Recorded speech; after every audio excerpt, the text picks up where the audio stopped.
मेरा नाम अतुल त्यागी है।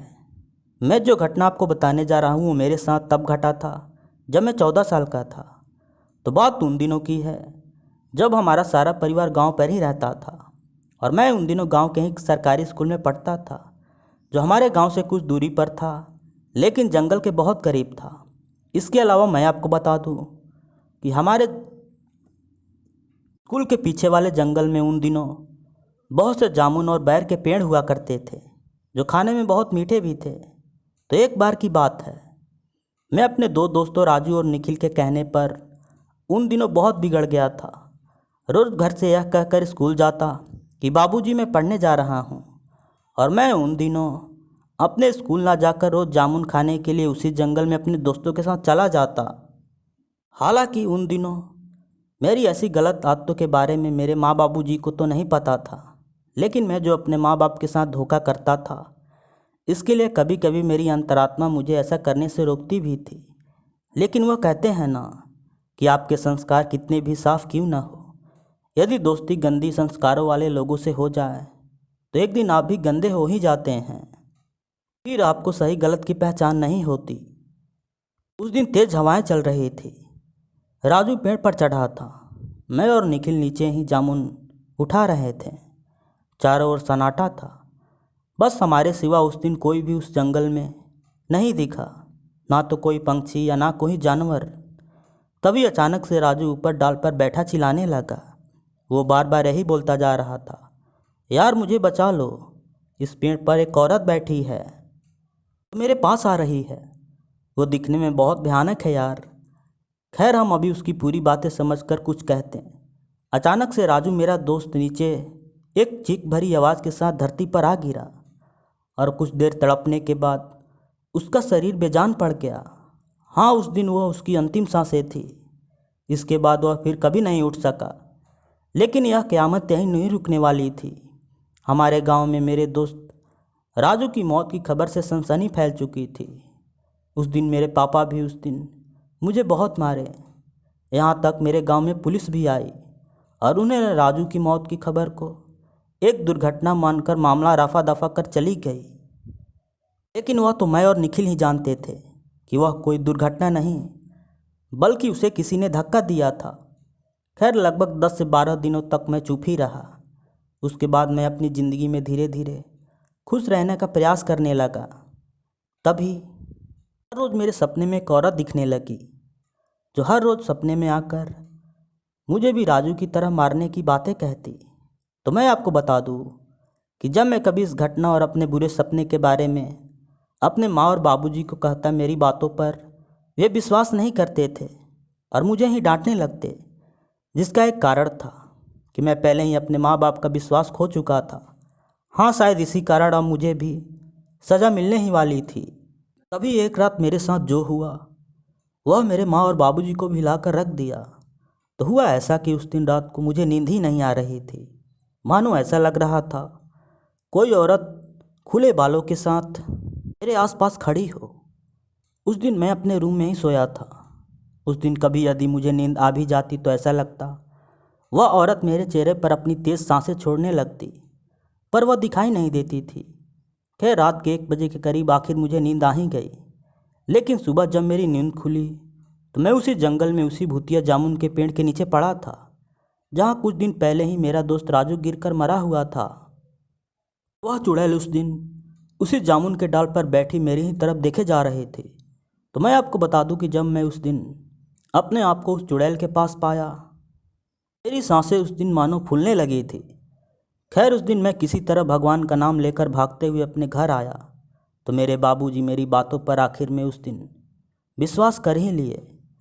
फिर उन्होंने उस दिन मुझे एक ओझा को दिखाया तो उसने बताया कि वह एक चुड़ैल है जो कई वर्षों पहले उसी जामुन के पेड़ से गिरकर मरी थी। खैर उस ओझा ने उस दिन मुझे एक लाल धागा दिया और कहा कि इसे अपने हाथों में 7 महीने तक बांधे रहना और फिर कभी उस जामुन के पेड़ के पास भूल कर भी ना जाना, वरना इसके बाद तुम्हें कोई भी नहीं बचा पाएगा।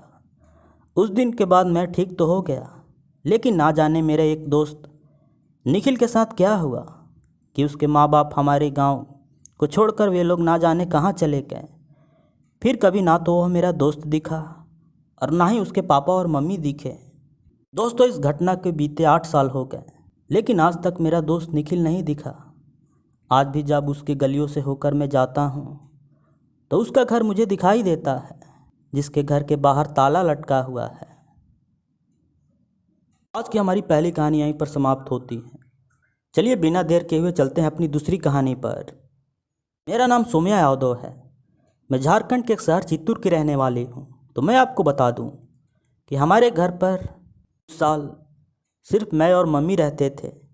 मेरे पापा तो रहते तो शहर में ही थे, लेकिन वे हमारे रूम से यही 56 किलोमीटर दूरी पर एक होटल मैनेजमेंट में थे, जिससे रोज़ रोज़ रूम पर आकर इतनी दूरी तय करके ड्यूटी जाना उनके लिए संभव नहीं था।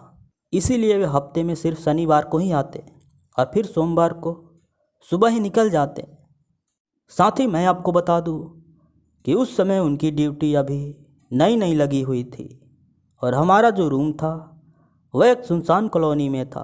तो मेरा मतलब है आबादी वहाँ की बहुत कम थी, जिसका कारण पहले 1 महीने तक तो मैं भी ना समझ सकी।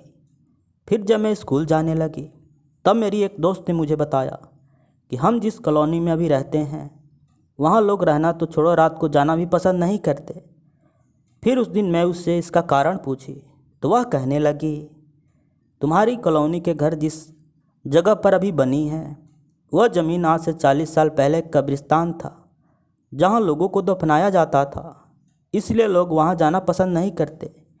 इसके अतिरिक्त मेरी सहेली उस दिन मुझे बताई कि उस कॉलोनी में आए दिन अजीबो-गरीबो घटनाएं भी होती रहती हैं, जैसे किसी 10 साल के लड़के का गायब हो जाना, तो रात की आधी रात को घर के छत पर एक औरत का दिखना। खैर उस दिन मैं उसकी बातों को सुन ली, लेकिन मैं आपको बता दूं कि उसकी यह डरावनी बातों को सुनकर मुझे अपने घर में जाने की हिम्मत नहीं कर रही थी। लेकिन रहना था तो रूम पर तो जाना ही था। इसके अलावा इस घटना के बारे में उस दिन मैं अपनी माँ से भी बताई थी, लेकिन वे मेरी बातों पर विश्वास नहीं की। फिर मैं चुप ही रही और हम ऐसे ही करीब 2 महीने गुजार दिए।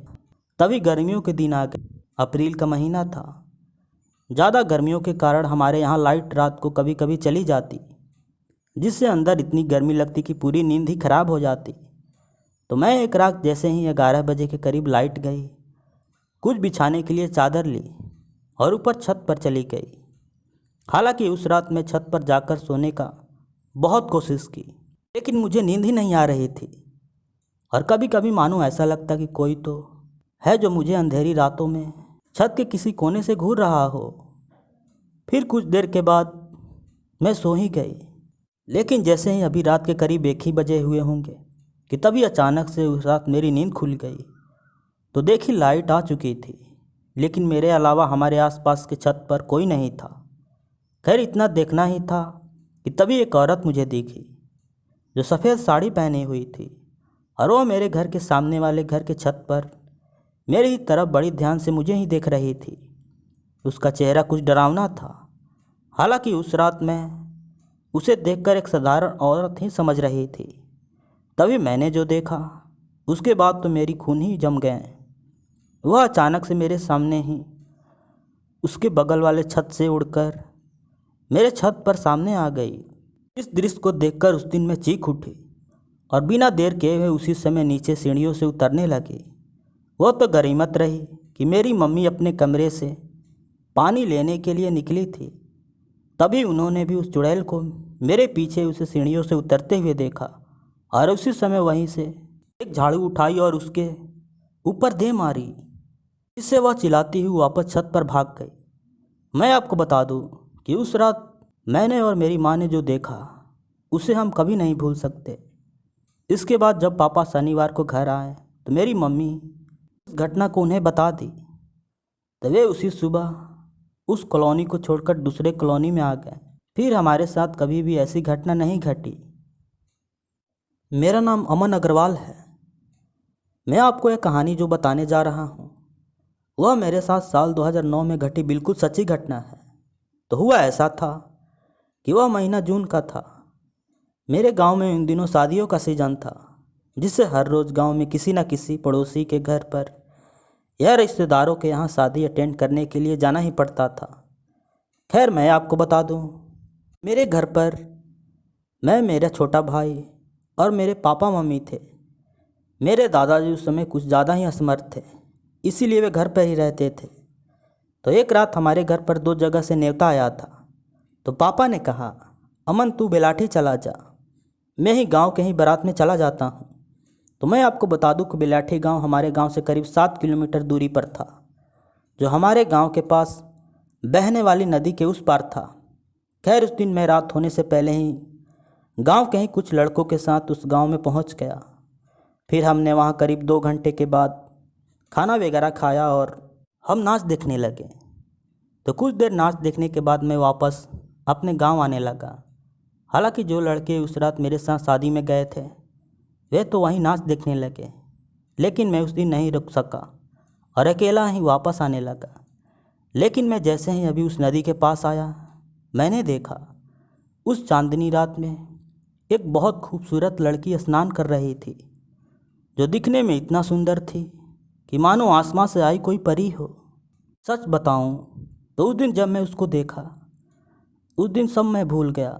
यहाँ तक मैं उस रात यह भी भूल गया कि मैं कहाँ से आ रहा हूँ और मुझे कहाँ जाना है। तभी उस रात वह मुझे उसी नदी में अपने हाथों से इशारा करके बुलाने लगी और उसके चेहरे पर मुस्कान और हाथों के इशारों को देखकर मेरे पैर भी उसी की ओर बढ़ने लगे। अब मैं नदी के पानी के करीब 2 से 3 हाथ पीछे होऊंगा कि तभी मेरे पीछे से कुछ लोगों की आवाज़ आई और जब मैं पीछे देखा तो कुछ लोग मुझे आवाज़ देते हुए मेरे पास दौड़े आ रहे थे। यह वही लोग थे जो मेरे गांव से उस शादी में गए थे और गांव को लौट रहे थे। तो जब मैं वापस से सामने देखा तो वह लड़की अब वहां से गायब हो चुकी थी, लेकिन इतना जल्दी वह कहाँ जा सकती थी। खैर इस बारे में इससे पहले उस रात उन लोगों को मैं कुछ कहता, उसमें से एक आदमी बोला, अरे अमन बाबू, आपको इस समय यहाँ अकेले नहीं होना चाहिए था। मैं उसकी बातों को सुनकर हैरान था। तभी वह फिर बोला, भाई वह लड़की जो आपको कुछ देर पहले दिखी थी वह कोई इंसान नहीं बल्कि वह यक्षिणी थी, जो आपको अपनी सुंदरता के जाल में फंसाकर इस पानी में डुबाकर मार देती। वह तो शुक्र है कि हम आज सही समय पर आ गए, वरना उसके हाथों से आज तक कोई नहीं बच सका है। खैर मैं उसकी बातों को सुनकर उस दिन सब समझ चुका था। तभी तो मैं सोचूं कि आखिर में एक अकेली लड़की, वो भी इतनी रात गहरे पानी में क्यों तैरेगी।